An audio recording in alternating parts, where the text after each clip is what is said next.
Hello there, Paul. Hello, I need something from you, if you don't mind. Have you ever heard of a homunculus? Yes, yes, I have, actually. Can you tell me and everyone listening what a homunculus is, please? This is all very sudden. You've You've been very nice to me today. No, I'm just wondering. I tell you. You know what I feel is coming? What? Some kind of gotcha. No. Some kind of gotcha. That's what it feels like. I'll tell you, I've made my own homunculus, and I want to make one of you as well. So do you know what a homunculus is? I do know what a homunculus is. Then please enlighten me and the listening audience as to the definition of a homunculus. I think that the Latin is homo, meaning man. Yes. So it's a little man. Homunculus is a little man. It is. And it's associated with in the modern sort of language of philosophy, broadly speaking, particularly the philosophy of the mind, with the little man who sits inside the head. That's the homunculus inside the head. It can be seen as that, but it however, can be seen as that. That's the context I know it in. Yeah. But more generally, it is just a little man. A little man. So I figured out. Or woman, we should say. Yes, that's true. I have made my own. I went through the process. I used left-hand magic to do so, and I've made my own. So magic. I need one from you. You need me to produce a homunculus. I want a CheapShow homunculi. Literally a homunculi. Homunculi. I want her. No, but homunculi. That's the plural. Yes, I know. That's what I'm saying. I want one of you and me. I want homunculi. Eli homunculus. So I need some spunk from you. I'll give you spunk, bro. I need enough because so here's the process, and this is genuine. You collect some spunk and you put it into a gauze, and then you keep that gauze at the same temperature. This is stuff we shouldn't be messing with, Paul. You I'm keep just it going to at the warn you same right now. Temperature as a horse's womb. That's actually what you got to do, and then you keep it like that for a couple of weeks, and then eventually a little homunculus comes out of it. I was skeptical. This isn't good magic. I was skeptical. Going to produce some kind of fucking look? All right, you've kind of led away, but let me just get him out. I've got my little Paul homunculus here. Go. I don't know what you're doing. Put him up to the microphone. I'm putting him up to the microphone. Go on, little Paul. Listeners, he's cupping an invisible creature, and he's doing the voice. I'm Paul Gannon, and I'm a tiny Paul Gannon. You're a little Paul homunculus. A tiny Paul Gannon. Okay. Hey, how are you doing, Mr. Eli? You seem like a child rather than a small version of the adult Paul. No, I'm just being very nice. No, Mr. you seem Silverman. very infantile. Oh, come here! Oh, he's good. Get out the... Oh, don't! Fucking little thing! Mate, you've smashed him! Yeah. Fucking wash the homunculus off my fucking soul, you cunt. Oh, poor homunculus Gannon. Poor homunculus Paul. And welcome to CheapShow. No, I'm going to need you to produce sperm. I will, I've told you. Look. Between you and me, Paul. Yeah. You can come in the House of Pickles. I can come anywhere. What? No, you can enter the House of Pickles. Fucking enter the House of Pickles. Give you a fucking homunculus. In the House of Pickles, Paul. What a horror film that would be. Homunculi in the House of Pickles. Oh, Mr. Spielberg, make that, would you? He doesn't do horrors anymore, does he? He doesn't do nothing. Did he ever really do a horror? Have I ruined the cold open with my homunculus story? I was trying to hitch my wagon to your homunculus idea, but then halfway through I realised he doesn't know where he's going with this. And can I just fill you in, listener? I didn't know where I was going with it. Hey, Paul, you can come in the House of Pickles, fill me in. I don't know what to say to that, other than welcome to CheapShow. Press the fucking credits.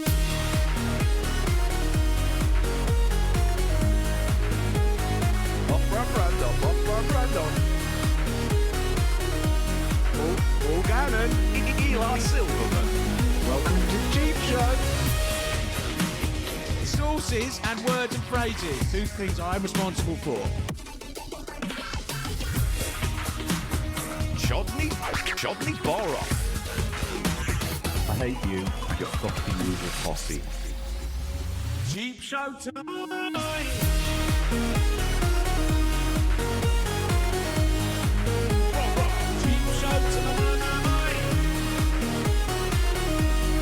It's the price of shite. Welcome to CheapShow.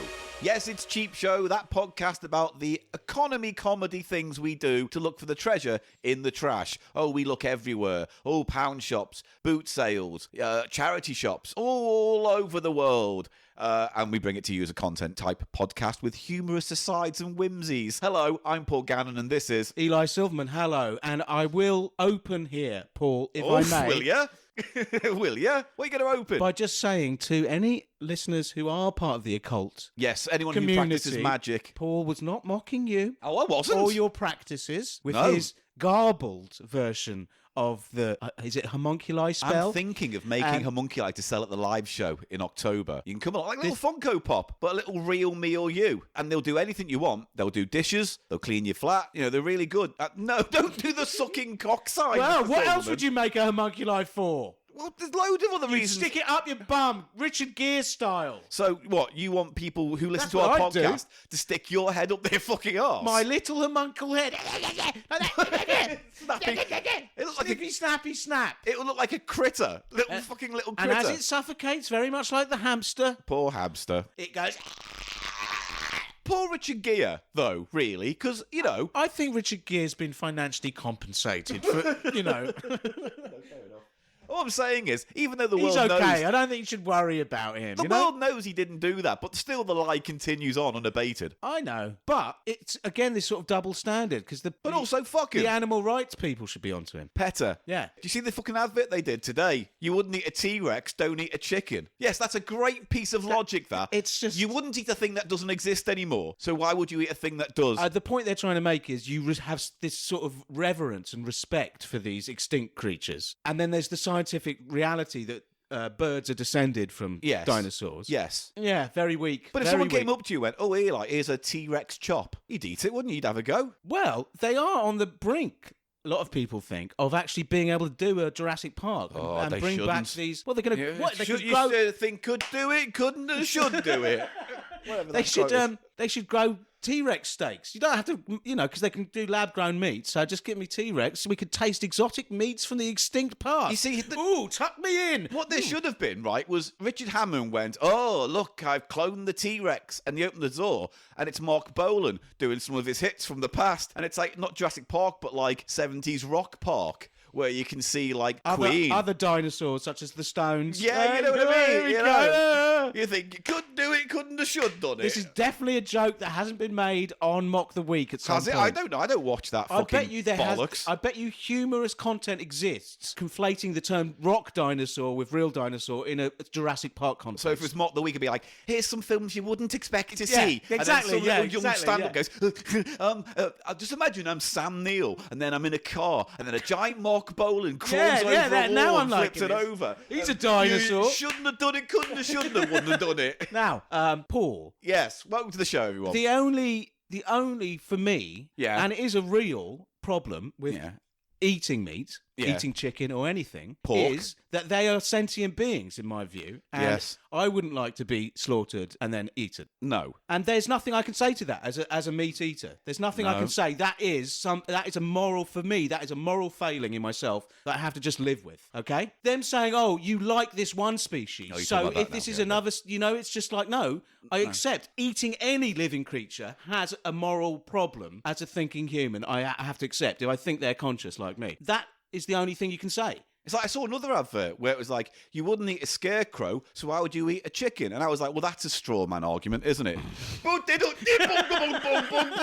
mother. I saw that. Hello, I saw that. That was mother, good. My mother-in-law. Fucking day. Oh. That was good. But anyway, welcome to the show, everyone. That's the best joke you're getting. So the rest of the hour is going to be a fucking long march to our doom. Right, here we go. No, but Paul. Do you have a tales I from the... do. Yeah. Ladies and gentlemen, it's my favourite part of the show, and maybe yours too. It is the bit where Eli rambles on about his boring fucking existence DJing at the weekend, recounting the same old 3 stories. Which one will the roulette bring up today? Let's find out. What are the 3 story tropes then? Woman comes up to you, asks for something you don't have, and you treat her like shit. Man comes up to you who fucking says something and he's a knobhead and a bit intimidating. 3, a bouncer-based story or something you see out on the street. Okay, it is the first type, Paul. Hooray! Except it's not a young lady, it is a young man or a middle-aged man. Okay. So I'm also in the other venue that I play. He has numerous venues in which Eli DJs from, not to be mentioned here because he does not want you, the listener, to know where he works. I don't mind. This is the Discount Suit Company, which is, I've been there for several years now. You have? A cocktail bar. Yeah, it's a lovely little place. Not a dance place, really. Not really, But no. I'm doing background, you know. You're an ambience man. Yes, I'm a song and ambience man. You're a song and ambience man. So, It's a Thursday I'm doing, so it's obviously not a lively night. There's a group of middle-aged men in, Paul. Okay. Obviously, maybe after work or some kind of thing. Was it a Friday or Saturday? It was a Thursday. Oh. So very much an after-work crowd you get there. And they were casually dressed, but they did look like they belonged in an office scenario. You know, Okay. middle-aged men, sort of management, sort of that. Yeah. Anyway, one of them keeps looking at me as I'm playing the records. Ooh. Like, you know, you do get, because I'm right on the bar there, so the decks and the records spinning around are very much exposed, and it's sort of, that's obviously part of the reason why they want a vinyl DJ there. Of course. It gives it a sort of zhuzh of the vinyl. And then he gets the, eventually he gets the courage up. He's sitting behind me, and he turns around and goes, do you do requests? And I say, yes. Oh, yeah. Yes, I do requests. What's your request? And I don't say, yes, I do. I go straight to, what is the request? As we've discussed numerous times, do you do requests is a stupid question. You Just might as ask well do the just ask. Yeah. And you get a yes or no. because that's almost, you're getting that first question out of the way as a bonus. Because I could answer, if you went straight to the request, I could just go, I don't do requests. Let's and play then this I've out answered now. that. Let's play this out now. We'll play both scenarios out, okay? Yeah. So you're DJing, blah, blah, blah. Excuse me, may I ask a request? Yes. Do you have Fleetwood Mac's Rumours? No, I do not have that. Right, next one. Do you have Fleetwood Mac's Rumours? No. Thank you. I don't do requests. Thank you. See, I There could we go. answer it there. I don't do requests. Yeah. Why don't you put a sign up that says, I don't do requests? That's the worst thing you could possibly do. Why don't I you do wear do. a hat that says, just don't talk to me, mate? I don't. T-shirt Anyway, saying, fuck off, the fact of knobber. the matter is, I do requests, Paul. You do. I do. When you do, you do, but when you don't, you won't. Yes, exactly. Anyway. It's very simple and inconsistent. And I said, what is the request to this man? Yeah. Okay. Yeah, he's giggling to himself. Because so. it is so... Anyway, what do you think? Okay. He asked for an artist. An artist? Band or artist? Right. And you're embarrassed by it. It's not going to be anything No, like and Black... I literally, I couldn't control myself. I laughed openly into his face. My face wasn't that far from his face. All right. When he said it, I involuntarily laughed into his face and looked at his mate, and then I had to go, oh, whoa, okay, I'm a bit too mask off laughing into your face. So was it Matt Bianco? No. See, that would also make me giggle, but that at least would have some... This was just the worst possible sort of something he remembers from when he was once drunk or something. It was just like, it's... Was it the Ketchup song? No. Was it Wig Wham Bam by Sweet? No, but these are all Was song it titles. Copacabana by Barry Manilow? You're giving me song titles. I told you it was just an artist. So, okay, was it Barry Manilow? Was it Take That? No. Was it Boys on the Black... New Kids on the Block? Boys on the Black stuff. I know, that was getting confused between a boy band and a hard-hitting drama about Scousers looking for work in the 80s. This is very different. Ladies and gentlemen, at number 2 in the chart, it's the Boys from the Black... Actually, you know what? Giz They a Job. did release a song called Giz a Job. Yes. I don't think it was an actual official release. I think it was a comedy parody thing. Yes. We covered We that. we covered it, yeah, so it's not too far-fetched. Anyway, I don't know the answer. Please reveal the answer. We're all waiting for it. Reveal. Fun-loving criminals. Oh. Do you know what I mean? Can you see why I laughed? If this see was why I a student laughed? union bar in 97, Yeah. yes, okay. Because he was possibly about the same age as me, maybe, you know. That would make mid to late sense. 40s, probably. And look, I quite like fun-loving criminals I in know, their but- prime, but I no, know, you but- wouldn't go to a blues bar playing nothing blues and go, hey, have you got Scooby Snacks, Yeah, please? Do you yeah. want to hear that now? Well, that's the thing. That's the... Because I've been discussing it. I only thought they did that one, which was Listen Up Punk, or whatever it's called, with the fun-loving criminals. Listen up, punk, with the fun, But love that's the different. criminals. There's another track called Scooby Snacks. Yeah, That's that was their their big two- hit. Scooby Snacks was the big one. I would have said that was their bigger hit out Why of the do two. I remember Listen Up Because Punk? they were both quite popular hits. yeah. That first album was, a bit of a album of that year. It was. It Like was, but- everyone had it. I had a not- copy. Nearly everyone I knew at university had a copy Okay. of it. And every now and then it gets those vinyl re-releases and It's remasters. not very good. It's fine. It hasn't aged very well, but it's very Yeah. much of the 90s. Because, remember, they scored the music to Sopranos. So they did have some cultural cachet. But then he went ahead and became like a really sort of anodyne TV presenter He character. got full into living in the UK. He loved it over Yeah. here. He used to go on about how he loved EastEnders. He got a short-lived Radio 1 spot or Radio 6 I've show. seen him like presenting dog clip shows. You know what I mean? Funny dog clip shows. I saw him presenting one. And all where their they're just shows on are probably based on the name of his band. So it's like Yeah. dog-loving Yeah, it was something like that. criminals Yeah, or something it like was that. yeah. Fun-loving beagles or Yeah, something. basically. Now, Scooby snacks. Yes, Yeah. I would watch fucking fun-loving bagels. I mean, Right, fun-loving bagels. No, I'd watch that too. Yeah, I would. mate, we What? should brainstorm more for these TV titles. Fun-loving bagels. You get Huey Morgan. Yeah. You go around the bagel shops in London. No, how about Listen we just up, get punk. It's a fun-loving bagel. Huey Morgan, Huey Lewis, and we 2-hour show called Huey and Huey, and we just go around the world. I'm loving this now. And it's about them being sick every week by drinking too much. Huey's Huey show. Something like that. Huey Morgan in the news. What about this? I'm losing my mind. Can we stop? He's got. Can we No, stop? one more thing. All right. He's got Perk Pecs. Yeah, Perk Pecs. And he went to Birkbeck. Perk Pecs. All right, yeah, I guess if you want us to do that, yeah, we can do. Anyway. No, we should stop because we're both fracturing. So let's wind well, it that back. was my tales from the dance floor. I laughed in his face and had to rein it in a bit. And then he did go on and ask for Boogie Wonderland. Fine. More of a safer option. What made me laugh is the incongruity of that. Yeah. With the set I'd been playing. You know. Well, you know what? We've all learned something today. Huey Lewis and Huey Morgan need to team up for a TV show where they feed dogs. They could feed dogs bagels. Huey and Huey get pukey with the bagel run. Sorry, Wait, Huey and Huey's Beagle Bagel Run. Hey, we're pathetic. What we got coming up on the show today, Paul? Well, we're going to find out right now.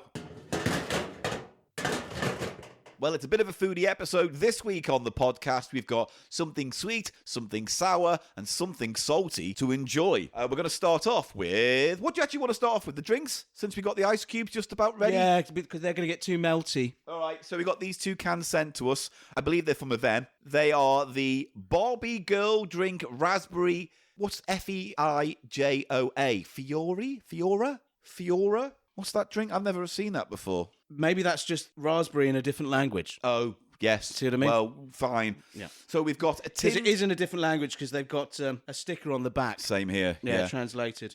So that is a raspberry fizzy drink with a Barbie logo on. And this is, in my hand, the Hot Wheels Race Drink Tutti Frutti. Now, who owns Barbie, the big corp? Mattel. Do they also own Hot Wheels? I believe they do. So we're going to get Hot Wheels movies. We're going to get a Monopoly movie. Can you imagine how fucking shit that's going to be? They've been saying Monopoly movie for decades. At one point, Ridley Scott was going to make a Monopoly movie. I bet he was. Ka-ching. Yeah. Wanker. Fuck you. Oh, dear. Who I'm thought... going to fucking send my homunculi. I'm spooping them out. That's not how you make... That's not how you make I am. homunculi. I've streamlined the process, Paul. You haven't. You can't just fire tiny I've got Eli's the out gauze. your I've got cock. little gauze pellets. I just have to aim, and then they're in the incubator. I still hate this phase you're going through of just jabbing your groin towards me and touching it with your hands. I'm not a fan of being drawn to that area of you. I'm sorry, everybody. It's like roadkill. What's like roadkill? Your groin. You can't not see it, but you regret looking at it. And and we got a Hot Wheels drink as well. Then So it just says Tutti Frutti. I don't even know what that even fucking means. it's the flavour of ice cream, Tutti Frutti. Well, I mean, yes, you're right. But And I what's think that comes from the Italian for all fruits. But what is? Two. Yeah. And there's chewing gum, isn't there? Tutti Frutti gum. There was all that. It's kind like of shit a back in the day. multi-fruit flavoured gum. But what flavour springs to mind when someone says, "Here's a Tutti Frutti thing"? Vanilla. Not vanilla. I would have said like pineapple. Raspberry, pineapple, tutti frutti, mate. All right. No, I'm not complaining. It's just fucking tutti frutti. You don't see it. Tutti Frutti, You don't my off- rooty. You don't often see tutti frutti flavoured things. No. You don't often see toy branded soft drinks. No. But this is the thing. It's generic piss with a brand on to sell it. It might be nice. Which one are you looking forward to? Oh, honestly, Tutti Frutti. I like a raspberry soda. Because I need to mention that yours has a drawing of Barbie on with the Barbie font, and this has the Hot Wheels logo with one of those. What are they kind of cars are they? They're like roadsters or what? Dragster. Dragster, that's the thing. With a little dragster on. And this one's got a skull on the front. Which I is like cool. that can. I'd probably be saving it and putting it next to my A collection of Hot Wheels. my limited edition. collection. No, my limited edition Mountain Dew Halloween edition can. Oh, there you go. That was a mystery can. Remember that? I do. I remember the mystery of it. And the design on the Barbie one is very sort of what I know. It's got a name, that style of website where they just, that Like sort of flash art kind of thing. That It has style. got that vibe. Whereas this one is a bit more arty because you can see like the track in the background, the toy track and the loop-de-loop. and the branding just is stronger on the Hot Wheels. I feel. So should we start with the Barbie one then? Yeah. Right, so I never hold much hope for these kinds of drinks. Oh, the genericness of that. He gave it a huff and he was not I'm impressed. getting extremely generic. I'm not holding up a high hope for this. The huff was not enough. Oh, but I like the colour of it. It's a nice purple. Purple. There you go. Hopefully get some fizz action there for you, Paul. I know it's an important Fizz thing for action. you. Yes. The level of carbonation. Carbonation is very important to my palate. I'm going to give it a huff myself. Oh, mate, do you know what it smells like? Is this sugar-free, by the way?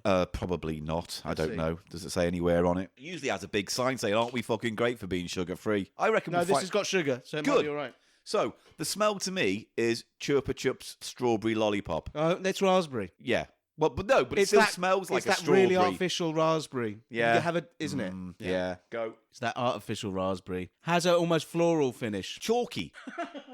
Not the Jim Davidson we're character. not doing that now, No, we're not Paul. doing the Jim Davidson character. I just meant it's got a chalky flavour to it. It's kind of. Do you not see what I mean? It's got this kind of roughness to the texture. Do you not taste it? Like someone's ground up a paracetamol into it. And it's like that's the texture. Ugh. I think you need to go to the doctor. Why? Because I'm not getting that at all. You don't get that chalky residue. There's no chalky residue there. Anyhow, but it is incredibly mediocre. At least Thank it doesn't God. have that aspartame. No, hum. it doesn't have that. It's not awful, to be fair. I don't think that's awful. It's just But- a very plain raspberry flavoured soda drink. Yeah. Tutti Frutti. Who sang that song? Tutti Frutti, Oh, my Ruth. Rooty. Little Richard. Little Richard. Hey. One of the foundational rock and roll songs. And you know another story, Little Richard's story. Go on. That Ewan told me. Yeah. He used to put a poo in a sort of a present. So if Ewan told you And this, show has it to to be women. true. Right. And they'd all, and he shot women with poos in. Can he back that story up? Was it just Yes, Ewan is very into scat? no rock and roll, and especially Little Richard. He idolises Prince. So where did he learn that from then? I think from an autobiography. What Little Richard wrote a book about himself, and he happily wrote. I think- One day I put a turd on a jar and showed it to ladies. He used to prank. Yeah. Do you want to see my little? He was Richard? always extremely flamboyant and Yeah, but just an incredibly important musician in the evolution of popular music in the 20th century. yes. Right. Anyway, so I'm snuffing the huffing of this. This is the Tutti Frutti Hot Wheels branded one. Race drink, it's called. It almost smells of nothing. It's kind of like a very weak. Do you know fruit salad candy? Yeah. Like that. You mean like a Barrett's Oh. fruit salad? It's got a pissy Wait, colour. is this an energy drink? It smells like now that I've got- Taurine. It smells like Red Bull. It does now. Doesn't it look like it now? I'm out the It can. has a Red Bull colour. Now that I smell it, Oh, yeah. is it a? Well, is this there's an only energy one drink? way to find out, Paul. It That's would what I'm make reading. sense though, right? Hot Wheels, energy. Oh, yeah, a race drink. But does yeah. it say it anywhere that it is? No. No, but it tastes like it. taurine. No, but it smells like it, doesn't it? And looks like it. Is this baby's first energy drink kind of thing? Perhaps it's just a non-energy drink, sort of pretending. The cans are Red Bull cans. Yeah. Both cans, so. Though both cans are in that shape. Let's go. That tastes like the generic Red Bull copy you get at, Yeah, it at does. bars. But it It's doesn't not taste quite as acrid, not quite as medicine-y, but similar flavour. But it doesn't taste like Tutti Frutti. It just tastes like generic Red Bull. Much worse than the Barbie one. It tastes like weak Red Bull, is what it Yeah. tastes like. Baby's first Red Bull. Very bad. Oh, the flavour's terrible on that. I mean, I don't know what we were expecting, but it was very, very poor. True, but I wasn't expecting to like the Barbie one more. And that's not because it was Barbie, just because they both seemed... but the Barbie one's far more flavourful and refreshing. Definitely better. Yeah. Strange idea to go, let's make a drink that tastes like Red Bull, but isn't Red Bull. Just the bottom of a barrel shit. Yeah, Just well, pump there out. we go. That's what we've learned today. 2 cheap drinks weren't very nice. Well, we've done very well. So let's move on to something a little bit more chewy. Sweets and candies, boys and girls. Paul's got them all. Come to Paul's Sweet Shop. Candies, sweeties, lollipops and jewelberries. Hello, sir. Hello. Good afternoon. Yes, Hello. I'm PC Denby. PC Denby. So my name is not relevant now. I'm here to ask you a few questions. Is that okay? Sweets officer, Right, candies. this Sweets, candies. do you have a license for this shack? This shack. I think What do you mean license? Well, you need a license to sell. Yes, license. Your license, you say? I'm just an old sweet boy, candy man And selling there appears sweets. to be these little creatures running around. What are these? Homunculi, yes. Come on, let's get out of this. You fucking I'll weirdo. tell you what, I'll move down the road, officer, and sell my sweets somewhere else. Well, yes, if you go down Let's Be Avenue, Yes? Past the stew shop. I'm going to be popping in there later for some Irish stew. All right, well, I'll just go to Jeff Bridges over there and... I'm not doing this bit anymore with Why you, Paul. not? Because it's not good. Nothing we do is fucking good, but at least sometimes you roll with it. Sometimes good. No, there's never been anything good on this show. It's awful. You're awful. I'm awful. No. We're all awful people on a downward trajectory. So fucking get used to it. You can't. Hello, everybody. It's time for some candy treats. Now, we did something sweet. Let's do something sour. We've got a range of candies today, and these, to start off, are Toxic Waste, which is a brand that make very sour sweets. And this brings me back right to the origins of our sweet little show, Paul, because we started by doing a show called The Unclickables. Indeed. A live podcast recording show. Yes. But we did have sweet tastings. Yes. And I remember we did a product by this company. So this company's been around a long time. For a while. You usually get them in little plastic barrels with little chewy sweets in, or boiled sweets, weren't they? The with barrels resembling sort of toxic waste containers. Yes. And they have the yellow and black stripe design. Warning. They're super bad. And they're called Toxic Waste. So these are chew bars, and we have 3 flavours here. We have sour apple, sour cherry, and sour raspberry. These are ultra sour. Yes. And it says nuclear sludge as well. Interesting how they sell these, isn't it?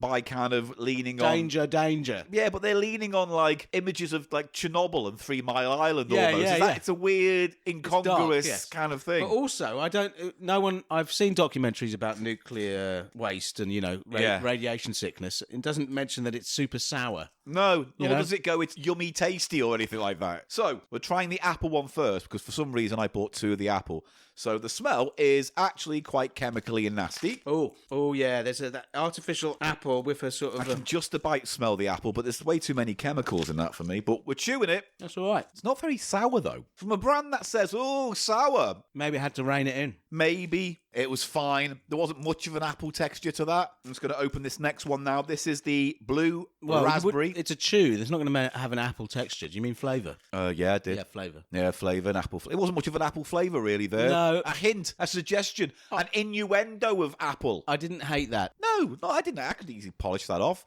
But I'm going to have this end of the blueberry. I've opened it up wide. Oh, Blue Raz. See, it's everywhere, Paul. I'm telling you. I reckon. Here, I'm going to make you a bet. Blue Raz, the movie, Chris Pine, is going to come out before the Monopoly film. Good luck, then. Right, so that was the blueberry one. I just had a bite. It's not blueberry. Blue raspberry. That's what it says, blue raspberry. Yeah, so I got blueberry. confused. I conflated the two, didn't I? Twat. Right, fine. I think better flavour than the apple. More juicy, but not very sour either. No, same level of sourness. Sour. So now we're going on to sour cherry. Oh, which one will be best? I bought these from B&M. They were 29p each. Oh, that's a clear winner for me so far, the Blue Raz. Nice. Now, you see, for me, personally speaking, I like cherry things. So I'm hoping this one comes through for me. You do like cherry things, don't you? Yeah. Which makes it all the more strange that you won't countenance Pepsi Max cherry. It's the Max part I fucking hate. Not the cherry or the Pepsi, it's the Max part. The Max part, which suggests a lack of sugar, an addition of something fake else, a ting of fucking nasty, sugary, sweet fakery that absolutely turns the flavour to sticky, gooey, fizzy gobshite.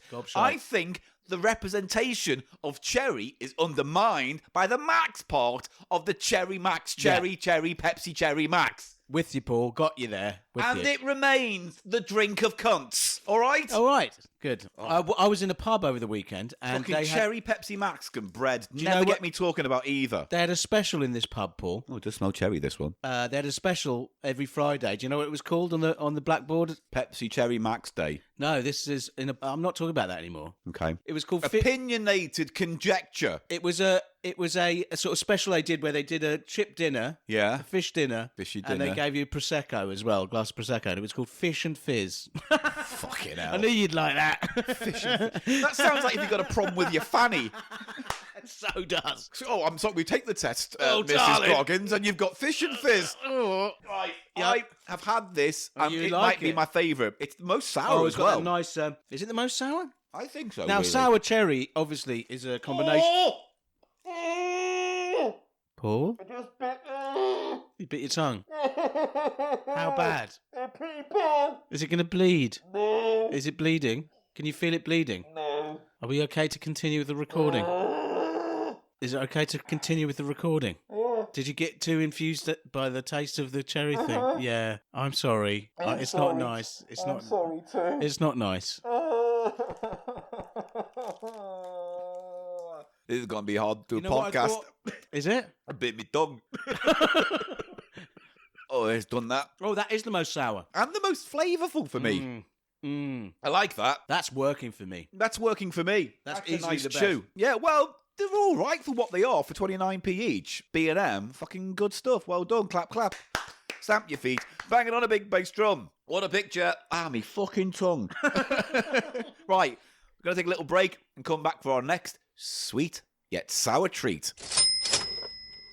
So, while I was in B&M, waiting to get some items for our last segment today on the show, my eye fell upon 2 packets of something called Sour Madness, and one's called Sour Madness Crush, and the other one's just called Sour Madness, and they are sour gummies. Little skull shapes. They're very windy. Poor. Very, and the tongue hurts. It sucks right now to be me. Oh, sorry, I got a big wave of Wafty. Schadenfreude there. Lofty's wafty. Paul, they're very much branded like Mexican Day of the Dead style. It's got branding. that neon skull Cartoony. colour. I like the artwork. It's I good. do. There are 4 flavours in each pack. So you've got bloody orange, cherry neon, hell watermelon, slime apple in the Sour Madness pack. In the Sour Madness Crush, you have wild strawberry, blueberry bash, pomegranate burst, and grapefruit punch. Very nice. Now, it's funny how the toxic waste goes with a sort of the horror of chemicals and industrial accidents. Isn't it fun to eat sweets out of a toxic waste barrel? Ooh, but this fun. is going for a more traditional, scary skeleton style horror. Yeah, and it says on the back, take the challenge, try these sour skulls and share them with your friends. It's dangerous. Are you ready? And that's it, Do you really. think this is going to trouble our sour taste buds more than those did? I think they'll be about the exact same sourness. Oh, they come in their own They little... come in little packets. Are they gummies? They feel very hard in the pack, I'm telling you. They let's feel have a little very look. much like a fruit pastel. Fucking hell. It smelled like a kind of Persil pod. God. You know those Persil washing up pods? No, this smells much worse. Smell that. That smells like a Persil pod. Are these 2 different... We've got a black packet and a pink packet. Yeah, They've the pink all got packets- different flavours. Yeah, I just said I read them all out, didn't I? So the Crush ones in the pink packet had those 4 flavours. That smells like those things that they used to have in Hamleys, where you'd have a little tube of this stuff and you put a little ball of it on this end of this little plastic straw and you'd blow it and it would turn into a balloon. Big balloon. Do you know that Yeah, stuff? I know what you mean. Yeah, the kind of really thick, bubbly balloons you can blow up. Yeah, but it had that smell, You that still get chemical them. smell. Right, so which bag should we start on first? One at a time. black bag. Right, so We're going to have to fucking taste 18 different Well, no, flavours. we'll do 2 flavours each. So you do 2, I'll do 2, and we'll both have to represent them as best we can. Right, so I'm going you 2 there. to try the slime apple one first. What's your other one? Hell watermelon. That seems to be the only 2 types I've got in it. Well, bullshit, how many are in there in the pack? Because they were £1. Oh, there's a different one. All right, so you have the other 2 flavours then. So, Okay. and I'll have this. Oh, mate. We didn't get any yellow ones. I've no, got... there is no yellow. There's only 4 flavours. So you got the orange. Oh, yeah, sorry. Bloody orange, I've got. And what's the other one? Cherry neon. Oh, okay. So I'm going to try the first one, which is apple slime. And this is a hard little sweet. Oh. And I'm going to try cherry neon. Oh, it's a bald sweet. Yeah. They said gummies. I thought they were gummies. That's on me. We're not going to be able to taste a load of these, mate. No. Very sour, much sourer than the chews. And the bald sweet's all right. This one's kind of apple in that typical apple way. Yeah, this is very typical cherry. Nothing to them. Meh. Meh. We'll try one from the other pack, yeah? I'm going to do the whole watermelon. Well, what am I doing then? Anything you fucking want, mate. All right, much more sour. More sour. Is it? It's because it's going right on your tongue cut. Oh, yeah. That's exactly what it fucking is. Paul. Paul. I can't find my other flavour. Oh, it's happened, everyone. Paul has spat it out into his little spitty cup. Only because it was on me tongue, so it put it that hard. Oh, God. Are we okay to continue? Yeah, give me the other 2 flavours from other pack. Give me 2 flavours from pack. Oh, come on, love. Any 2 you like from their blue. All right, We've got wild strawberry coming over. And we got blueberry bash, which is what happens. I like to call it a blueberry bash, Paul, when I've had 2 or 3 wanks that day, but I've got the horn. Perhaps I've been doing some meow meow or something, and I'm just going at it, and it's getting all blue. And then the blueberry bash is the last one of the day when it's really blue. And you had the fucking tenacity to attack my comedy ideas with all you were doing and just wanking to your balls fucking prostate. Again, the use of words. I'll use whatever fucking words I want. In the blueberry mouth. Shit. Oh, fuck it. I mean, actually, it tastes quite nice. I'm going to try the blueberry one as well. I'm going to try the blueberry one as well because I'm keeping this content going. Trying to get into this little packet. I guess the idea is you sort of portion them out one at a time as treats to your kids. Not really that sour. It's just hit me tongue. Oh, they're more sour at first. But that goes quickly. What's the the last blueberry one is more sour. Yeah. Than the cherry one I had. I think it depends on which one's got as much sour powder on it than the other because they're uneven. Strawberry. This is a strawberry one. But that's Here we not go. as bad.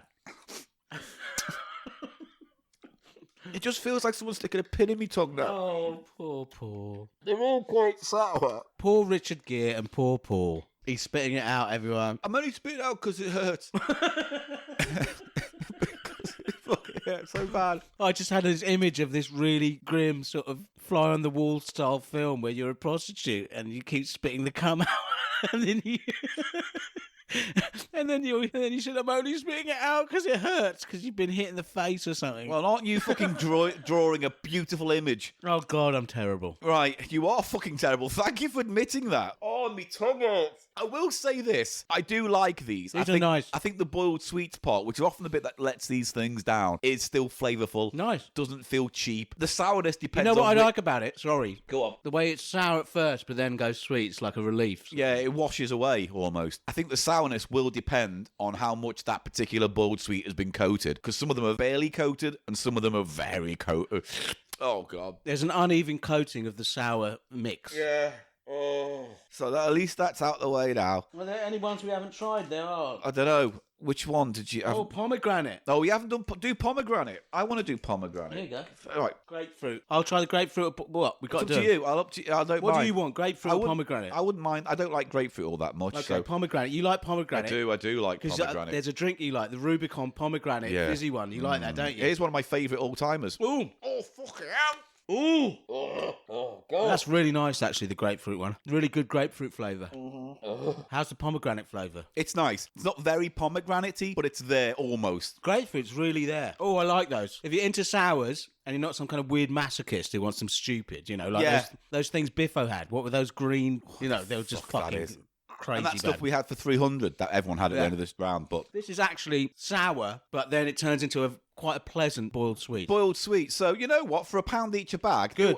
Fine. Nice. A Fine. nice artwork. Lovely These design. would be perfect, Paul. Halloween. Yeah, it's trick or treat thing. Yes. They're Wouldn't a they? perfect Halloween treat for trick or treat. But I do have to say, I mean, it's the way that they've done it, but the waste of having each one individually packaged within a larger pack is unnecessary packaging, which is like a major drawback. But maybe they have to because of the way they're made. They'd all stick together in the bag. I mean, it's a useless. Sweets don't need to exist anyway. If you're looking at all of this, True, but then you can go deeper. Cars don't need to exist. No, nothing needs to. We don't need to. We could just blink out. We might do one day. I'm blinking one off right now. I have already been blinking throughout the whole of this show. My little backdoor eyeball's been blinking. The reality sphincter. My Your reality backdoor eyeball has been. My backdoor eyeball's been blinking and winking throughout the whole of this segment. Oh yeah, and it sees the future. Is it watering a bit? No, it's more like a seepage. Brown tears. You know, like if two pipes aren't connected and it kind of overflows at the bit where it connects. I'm not going down this road. It's like a weeping. It's like a kind of murky weeping. Weeping backdoor eyeball. Yeah. My psychic weeping backdoor eyeball. Does that where the homunculi come out? No, monkey out the front, seepage out the back. There's not much to connect the two. What are we doing now? I don't know. I think we're going to move on to our last segment. Hey. Oh, my weeping backdoor eyeballs. Are you really? I've got a message for you. Don't try and push it. Don't get the number 43 bus on a Saturday. Okay. All right? It says that's bad news. Okay. What's that? And don't buy any records on the Castle label. I don't know what it's saying there, I'm not buying it. It's being sent to me. So all right. Well, it's blink. It's saying it's bad sign. Oh, it's a bad sign. The eyeball's saying you must reject that record. I'm not going to reject that record. Reject the record. My eyes. The backdoor eyes saying you must reject the record. It's bad omen. Bad omen. On this week's episode, everyone, Paul had the idea of having a psychic bumhole and the homunculi.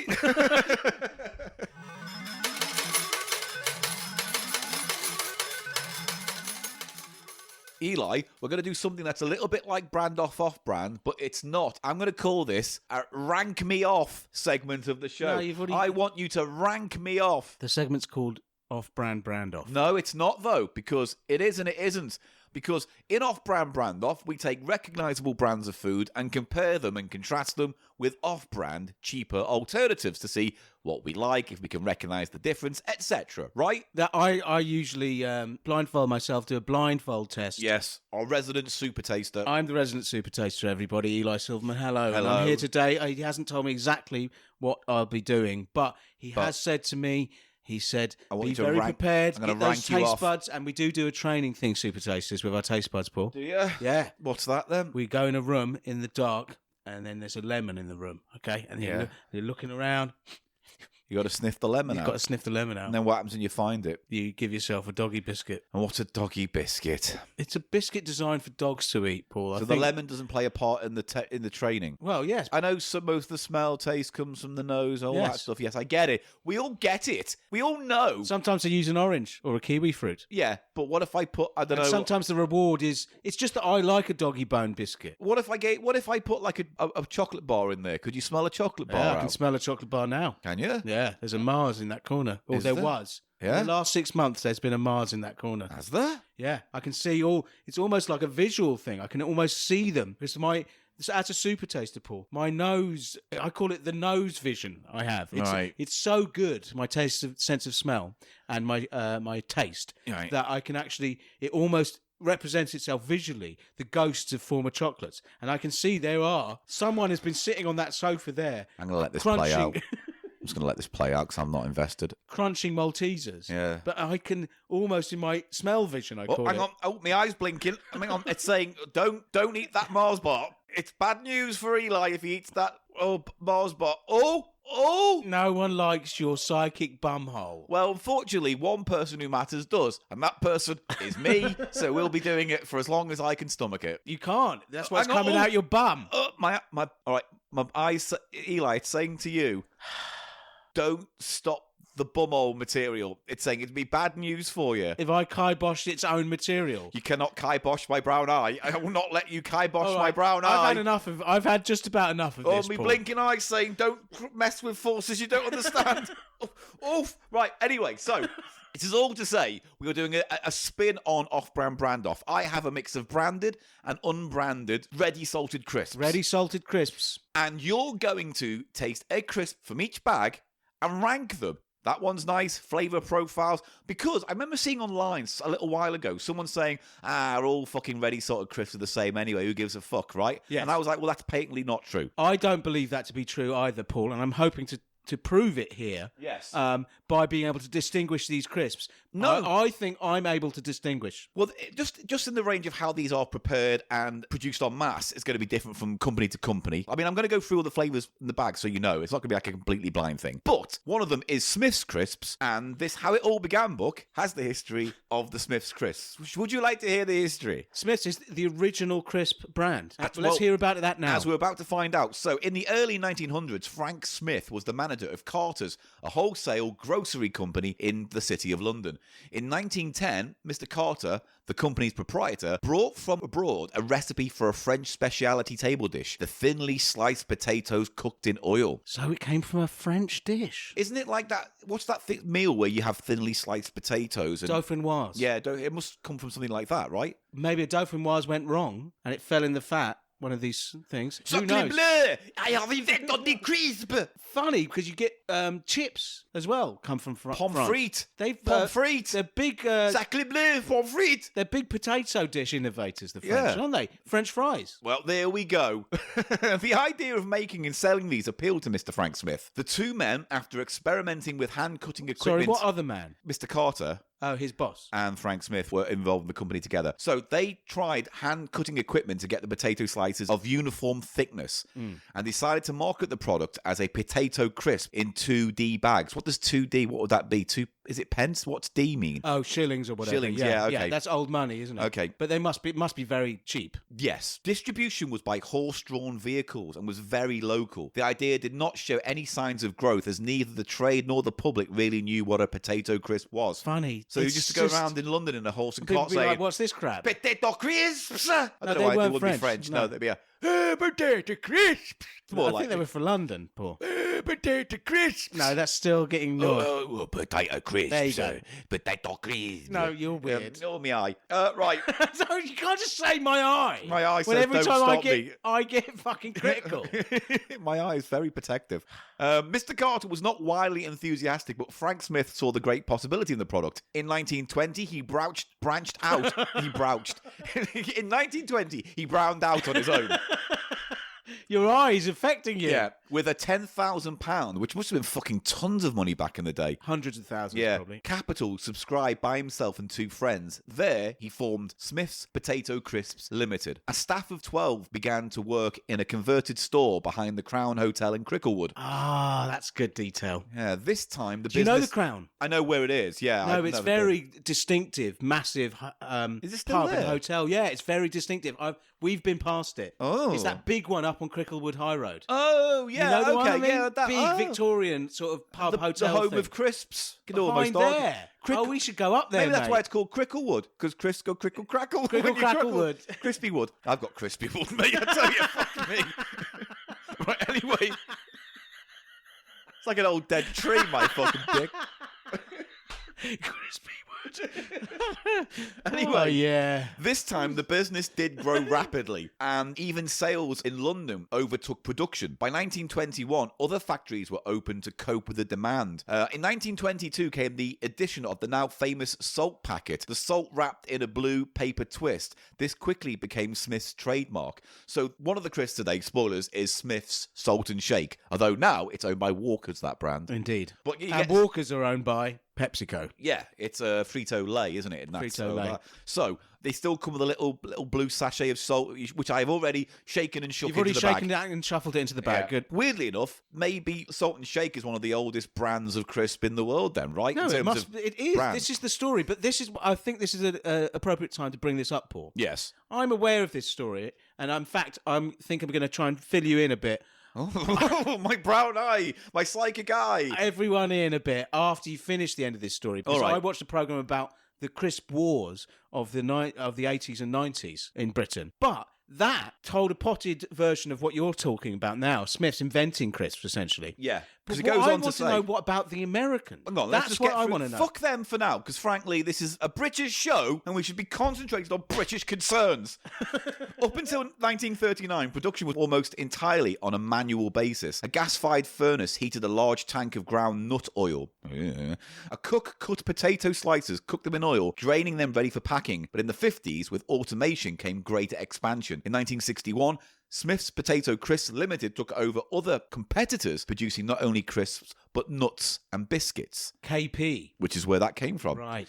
And also, Because KP is a division of... it was. I mean, it's all. I don't know where it is all No. now. Also, during this period, the product itself was developed and flavoured crisps were introduced. Their arrival brought quite a boost to sales. Also, in 1968, General Mills Inc., a large American food organisation, acquired total control. Smith's Potato Crisps became Smith's Food Inc. Today, I mean, this is 1990, whatever now. So they had 10 factories in the UK, automatic cookers taking £6,000 of potatoes hourly, produce £1,400 of finished crisps per hour. Now, That was in whatever this is, 95, 96. obviously, Morris, who wrote this book, Yeah. we like him for writing the book, but I think his research is wrong there. Because a program that I saw, a Channel 4 program about the crisp wars of the 90s, Yeah. basically about the story about how dominance of the market was acquired by Walkers. Right. But he says that flavoured crisps were introduced. And right? around the 50s and 60s. There was a company that introduced them. It wasn't introduced by Smiths. It was introduced by, can you guess? No, just tell me. It's already a fucking long segment. No, this is interesting stuff Well, that then everyone tell needs us to and hear. not make a game out of it. It's a learning process. If I you don't have to want come to. up with I it am not going to yourself. fucking learn a thing. Just fucking tell me, fathead. Golden Wonder Oh. introduced the flavoured crisp. And you know what the first flavour they did? To be fair, it doesn't say that they invented the flavour crisp. They just said they introduced it and it boosted their sales. Yeah, okay. To be fair. But it's just for the sake of brevity Clarity, and time. I think it compacts a lot of that compacted information. it, which it has to do because they're like 2-page articles in there. Yeah. But it was Golden Wonder who introduced the first flavoured crisp, and the first flavoured crisp was hedgehog, cheese and onion. Cheese and onion. And it was a huge thing for the industry, and Smith were on the back foot right from the introduction by Golden Wonder of cheese and onion.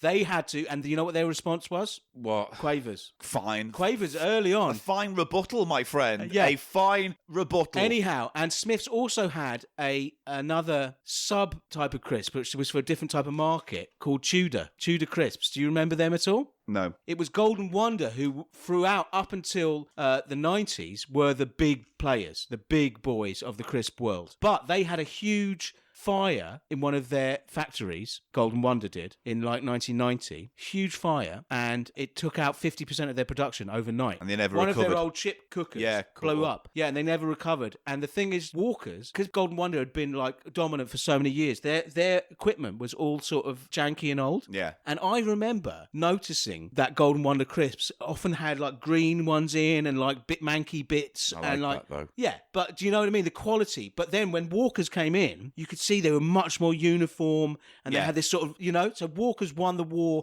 of quality over them because Golden Wonder's old equipment was there. However, for the sake of this segment, we're going to be doing only ready salted crisps, the basics, the very basics. And just to reiterate, like the salt and shake bag where you had to add your salt, when the companies would already just add the salt for you, that's why we got the phrase ready salted. They were already salted. Indeed. So that's what we're doing today. 6 packets of crisps. I'll tell you now what the crisps are. Now, these aren't the order I'm going to give you them in, but we have Kettle, lightly salted potato chips. Walker's, ready salted. The market leader, Walker's, salt and shake. Poor old Smiths, they've lost them. Exactly the same. I'm not going to distinguish them. Ready salted. Tesco brand. This is their basics. See, it's off-brand there. Smith's crisps, ready salted. They still make those. I told you they did. This is from B&M. It's crazy. And then we have Tesco's finest sea salt. So those are their sort of Kettle clones. Okay. Now it is time to put your taste buds to the test, because we're going to now, Mr. Silverman, straight away put you through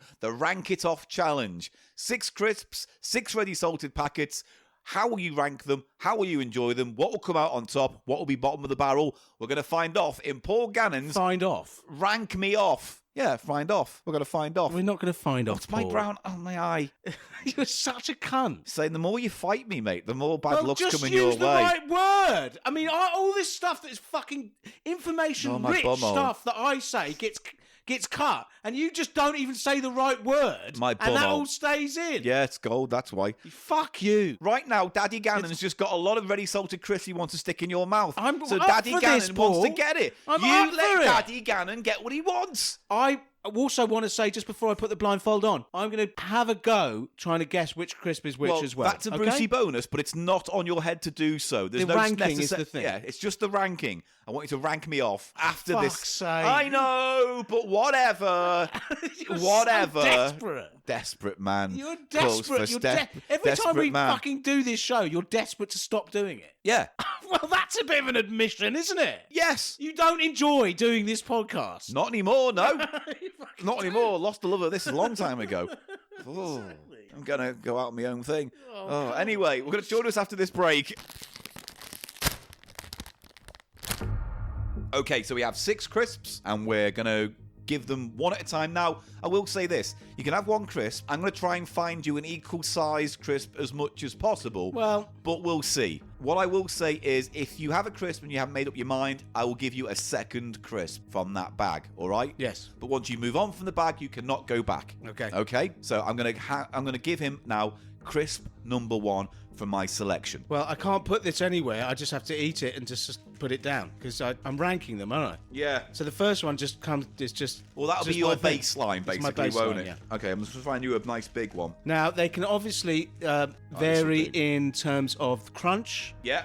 thickness, Hand out. sort of how much of a sort of cooked Yeah. quality they have, how greasy they are. There's a lot of variables. There's lots of Now, this is variables, my- but it's up to you now to Oh, break that's it all a down. very- That has almost a stale potato smell to me. This is crisp number 1. So you don't need to rank this one because it's your first crisp, but from now on you can say whether the next crisp is better or worse, etc. Well, that had a nice woody potatoiness and a nice crunchy texture. Okay. Quite rustic, thick, crunchy, but... Didn't taste as stale as the smell? Or was the smell too off-putting? No, it did not taste as stale as the smell. And I would say undersalted. A little bit too plain tasting. Nice potato flavour, nice texture. Okay. The seasoning not there for me. And I do have a feeling that is the Tesco, I would say, just off the head. Yeah. I would say that's the Tesco generic brand one. Okay, all right. I'll write this down then, all right? Yeah. All right, so I'll write But the name. again, I might change my mind about my guess. Which is fine, but I'll write it down for now. Okay. Decent first crisp, that. Do you want to wash your palate? Have you done that yet? No, that's okay. Okay, here is crisp number 2. It's a little bit broken, but it's still integrity. It's still integrity. Still integrity. Okay. It's a bit bigger. It's a bit spikier. Well, this one broke as I was pulling it out, so... Oh, less odour. Okay. Less odour. I'm just getting a faint oiliness on the nose. He's putting it in his mouth. He's making the crunch sounds, and he'll be back now to report upon what he thinks the flavour of that particular crisp. Saltier. Crisp number 2. Thinner cut, saltier, crisper. Okay. Less woody, less fibrous. More of a thinner, crisp, sort of disappears in the mouth quicker. Buttery, less buttery, more oily. It was slightly more greasy, but not in in a better way. Okay. I'd say that's a higher quality crisp. That could even be a kettle. I don't think it is, though. I'm going to put that one place above. One place above. Definitely preferred it. And I think that... You know what I think that is? I think that's the sort of the kettle clone, the off-brand kettle one. Oh, the Tesco Finest. The Tesco Finest. Okay, do you want me to write Tesco Finest down then? So write it down for now. I might change my mind, but I think that's what that is, yeah. Okay, right, here we go then with crisp number 3. It almost had that kind of a batch-fried kettle, that kind of ultra greasy crunchiness that you associate with kettle, but it didn't have quite the crunch of a real kettle. It was thinner slice than a real kettle. Hand out. Here's crisp number 3. Crisp number 3 been presented to him. This smells like a kettle crisp. Okay, what gives it away with the kettle crisp then? If it is a kettle crisp. It's just so rigid in my hand. It's really, it's even from the finger touch, it's much harder. Oh, He's got this crunchy. You can hear the crunch. You can hear it. You can hear it and you can feel it. That is definitely the kettle. Okay, but where do you rank it though? Again, do you put it below that one you just had, above the Tesco, below the Tesco? No, that's the best crisp I've had so far. So you want it at the top so far then? Yeah. All right, let's put it. And here, that is a kettle. The only other possibilities, that could be the Tesco kettle clone. Oh, okay, right. It could be, but from what I've tasted so far, I'd say that was a kettle. I knew it when you put it in my hand, mate. I knew when you put it in my hand. That's a kettle. They've got a distinct oil sort of flavour. Yeah. Again, they're oily, these high ones. Right, hand out for the next and 4th crisp. 4th crisp coming. There you go. Okay, nice. There you go. Nice size crisp, nice and round. Nice and round. This is what you'd expect from, a standard manufacturer like Walker's. Yeah. In it goes, and he's giving it a good old munch. He is. Ooh, larty-day-do. Very similar to our first crisp. Okay, fair enough. That sort of fibrous, bit thicker cut. Yeah. Again, you don't have to say what it is, but where do you rank it on what you've eaten so far? And it's a personal taste, I give you that. It's saltier than the first one. Okay. I would put it... Texture's preferable. It's fine, nice and crunchy, doesn't taste Yeah, stale. fine. Again, I prefer the kettle style ones. Yeah. I would put this in second to bottom, if you see what I mean. In between. So, between number 2 and number 1, because number 1 is your baseline. Yeah. Okay, so I'm going to put 4 in between there. Between, but to the good, yeah? Not below... Yeah, not below the first one. Yeah, better than the first one. One above the first one. It was very similar to the first crisp, but it had better salt. Okay, Better do you salt want to have a content. guess at the brand? Again, not I necessary. think that's the salt and shake. I think that's the salt and shake. Okay. Because it had a sort of uneven saltiness, which would come from the shaft of Very, very astute. But I might be wrong. And the first one was so undersalted that I'm thinking that might have been the salt and shake, and it's just a crisp that didn't, because it's not a reliable mixing method, the shaking of the pack. Some of them might have missed out in your cursory shaking. That's true. It's now the penultimate crisp, please. 5th of 6 crisp. Oh, this is a big boy. It's a big boy. Nice and and I've round. given him a crisp. Nice and round. Nice and round. It's just a decent crisp, It's Very much like the first one. The one I've got in first place in terms of texture, that kind of woody, quite thick fibrousness. The flavour, okay, very similar. Okay. Saltiness, very similar to number one, that was. Very similar. Well, where are you going to put it? Do you want to put it above that first one and below the fourth one you thought was salt and shake? Put You it want in to put there, it in between please. it? Put it in there, please. Okay, so this is nice. Not terrible. A bit better salt than the first one. I think that is the Smith's. Okay. The Smith's normal ready salted one. Okay. That's what I think that is. All right, and you think that is the Smith's. So what would this last one make this last one? What have I guessed them to be? Hang on. Please tell me, because I want to see whether this is the one that I've just got to do a bit of rewriting because I'm moving the things around on the page. What did you say? What did you ask me the question again now that I've done my notes? Which one have I not guessed yet? You've got one more to go. Yes. You said at the bottom was the first crisp, and you said that was Tesco, right? The one above that was the one you just had. That was number 5, so that you said was Smith's. Yeah. The one above that you ranked was what you called Salt and Shake. That's number 4. Yeah. The next crisp above that you said was Tesco Finest, and that was the second crisp you had. And then at the very top so far is crisp number 3, which you said was Kettle. So which one haven't I guessed one of them was going to be? Walker's. Oh, yeah, Walker's Plain, yeah. All right, but here's your last crisp. So if this tastes like a Walker's, then I'm feeling good about myself. Okay. But the one that I've got There in we go. second position, below the kettle chip, I feel that could be the Walker's. Okay, well, So I might change my guess. it's up to you, though. All right, he's having a sniff of the last crisp. Same sort of... That first one really did have a sort of off potato kind of smell, and none of the others have. So he's going with the last crisp now. He's having a crunch of that. Let's see where he ranks it. Let's see where he spanks it. This is the... What? This is crisp number 6. Where are you going to put it? Okay, I'm putting it Yeah. in third place. Below crisp 3 and crisp 2. Yes. So this is going to be crisp 6. Okay. But I'm going to change my guess. So I'm sticking with the rankings. Right. I think the crisp that I have in second position... From the bottom? No, from the top. Okay, so yes, okay. I think that is... You currently say that is Tesco Finest. I think that's the Walker's. The one that I just had Yeah. is the Tesco Finest. Okay, And yeah. the top one is the kettle. Okay, that hasn't changed then. That's still the Yeah. same. So I'm going to tell you Can I take now. my blind bolt? Yes, you can. I'm going to tell you now how you went, and I'm going to do it in how You tasted them as well, didn't you, Paul? on the way, but just. Well, I'd like to know your opinion, man. Well, it's hard because I saw what I was putting in my mouth. yeah, So but it still, kind of- I still want to know. there is a church and state difference between the kettle and the finest with all the other crisps because I think Yes. the one that It's the thickness of the cut more than anything else, the isn't it? smaller packet crisps tend to have a uniformity to them, and it's Yes. kind of marginal about what the difference is. Whereas you've got these kettle ones which are made to be more rugged or crunchy or Rustic. Rustic. Paul, yes. How do you want this revealed? Shall I just tell you in terms of ranking? Like, I'll say you ranked the top one was this, but it was actually this is number Yes, 3. please, yeah. All right. So here we go. From the least favourite up to my favourite. So you want to go from the bottom up? Yeah. All right, okay. So you said at the bottom, number 1 crisp, which was the first one you had, was Tesco. It was my least favourite. You were correct. So I'm going Yes. to give you a tick there. This is for anyone taking notes at home, he's going to get betwings, but these do not class as price of right betwings. These are rank off betwings, similar but different. Please Yes. do not confuse them. They will not be added to his tally for the main game. Okay. All right? Okay. So a betwing all ready for you. There's no extra betwings. It is betwing by nature. right? I'm happy that I got that. This all goes to show that the guy was wrong on Twitter. Oh, yeah. Doesn't he? Now, next one up.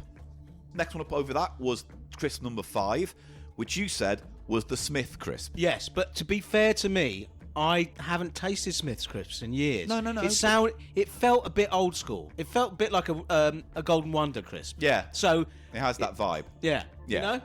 So you said second crisp was crisp number 5, and you said that was Smith's. Crisp number 5 was actually a Smith's crisp, Mr. Silverman. Oh my That's God, another I'm a crisp betwing. genius. Right, now we go to the third most popular. The third most popular. That was crisp number 4. And Yeah, you which said, I changed my mind on, didn't I? After I had No, you changed the penultimate one round. Yes. So you said in the third position Yeah. was crisp number 4. You said that was Salt and Shake, and it was Salt and Shake.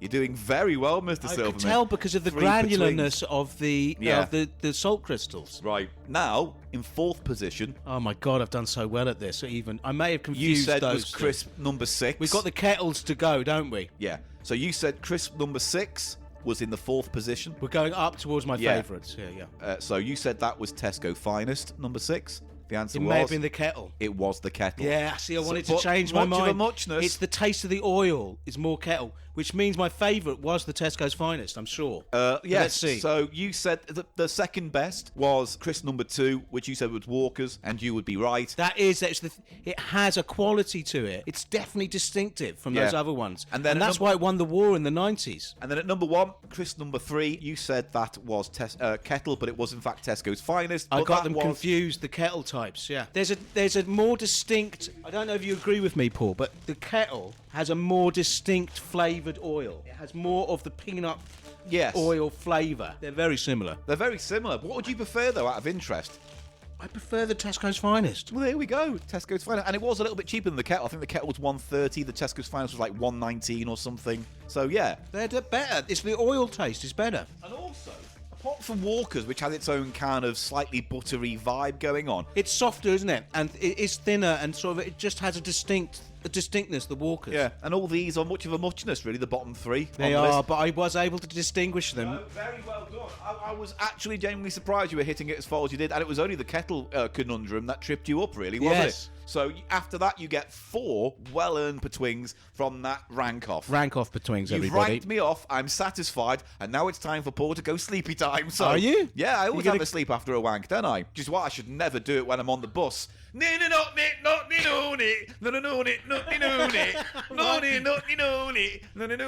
you have to do that? What's that? I'm doing it's my new shtick. I do a funny gag, and then I bring in a bit of music, don't I? Wait, what's that? That's Mel and Kim. Yeah, showing out.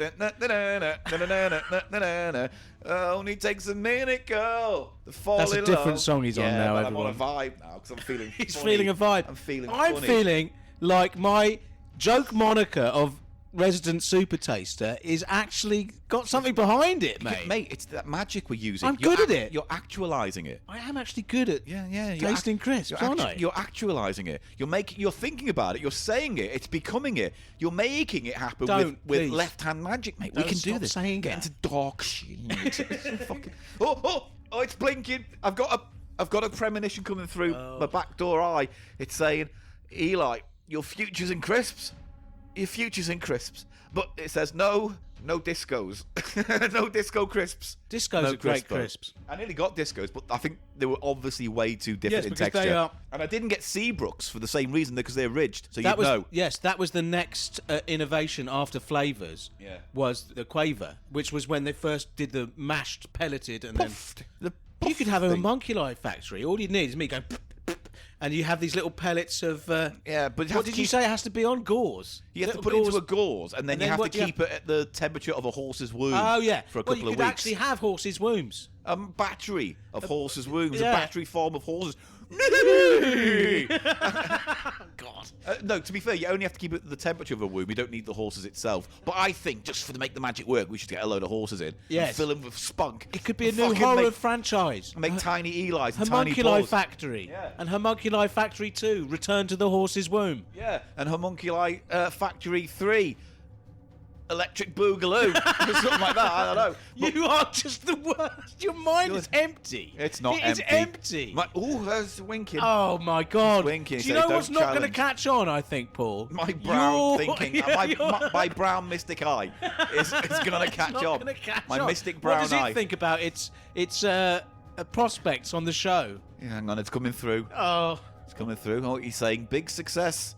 Big success. Is it? It's saying this morning interview. You're going to be on this morning. Showing my ring piece off. Open your eyes. Open your eye. You pull my out. There's a little head coming out of me bumhole with little baby arms. Yes. Yeah. Yes. And I think I have exhausted this now. You have. I'm going to stop. Who's the best taste crisper? Shaft! Damn right. Press the button. Press the fucking button. I'll press the fucking button. I'm a button fucking presser. That's me.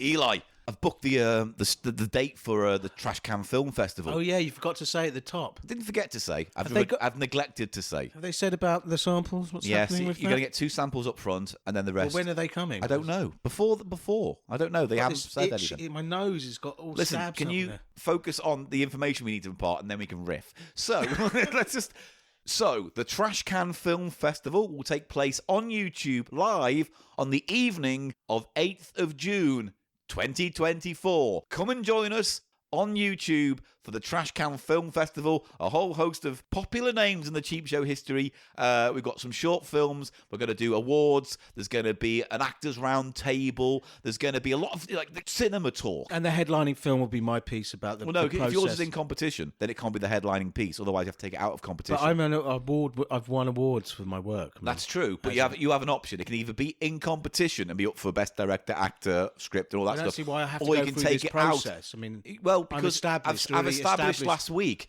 that it's a craft. I can't offer favours to you just because you're part of Cheap Show. If you want to take part in it, you know you've what got would to help me feel better about this, Paul? What? If I had the samples. I know you fucking got them. I know you're got pretending. I haven't got them. You're pretending. I'm not pretending. Listen, I saw you with that Brian Graxton. I saw you. They having weren't a drink the with samples. Him. I live here in London. They Paul. weren't the samples. What the fuck were they? Looked like they looked like the new ones. No, they were. They looked like DX2. They were experimental Viagra that they've been. Oh, I see. No, okay, say no more. Yeah. So thanks for bringing that up, mate. Because I've been having a bit of a problem down there lately. Okay, yeah. And he said you can get me some of the Graxton Blue Pill stuff, and it was a fucking battle because I had to fight for your samples, and as a result, I can't get hard now. So do you want to say thank you for the fact that I'll be limp for months? All right, thanks. Just so you can have your little swabs, your little report swabs. So please join us on YouTube Saturday, 8th of June for the Trash Can Film Festival. It's going to be quite the night, we assure you. Indeed. And thank you very much for supporting us on Patreon. If indeed you do. If you'd like to, go to patreon.com/cheapshow. Give what you can, but only if you can. Only if you can. There's videos and extra podcasts and behind-the-scenes stuff and access to the magazine and all kinds of lovely things for all kinds of tiers of enrolment. And we have upgraded the technical equipment we use for our videos and stuff, so woo! They look bit better now. It looks a bit better. Less handheld camcorder and more nice camera lens stuff. So, again, we couldn't have done it without the Patreon backers. That allows us to do these kind of things. So thank you very much. Anything else you want from Cheap Show, go to our website, thecheapshow.co.uk. There's a designated page for every episode. There is links to videos, links to all sorts. Just go to thecheapshow.co.uk, and from there you can find us on social media and whatnottery. That's it. It's telling me what's going to happen next week. Oh, what's that? You've shat yourself. Eli gets a letter from the king. Oh, what that? And it says, meet the king round the back of the palace for a sausage hand fun. Well, that's next week on Cheap Show, according to my backdoor brown eye of wisdom. No. Do you want to ask it a question? Ask it a question and see what it says. You're not playing this game with All you got to do is ask a question and then say, I wish I may, I wish I might, your dirty bum, please say tonight. Paul, if you want to just... give up on this segment and leave and end the episode? This up. I'm just going to go. I could just, coffee after we've done? I'd love a cup of tea, actually. Shall I stop doing the bumhole stuff? Stop doing the bumhole stuff, please. It's going. It's fading. And, it's gone. Oh, did it pop off? I've lost one homunculi and one little arse goblin now tonight. What a waste of magic. What a waste of our time this has been. Apart from that bit with the crisps where I fucking was predominant. Predominance, yes. I stand predominant. Let's just go. Let's just go. We've done enough now. I'm happy to go. I'm out of here. Bye then. Bye. Bye everyone.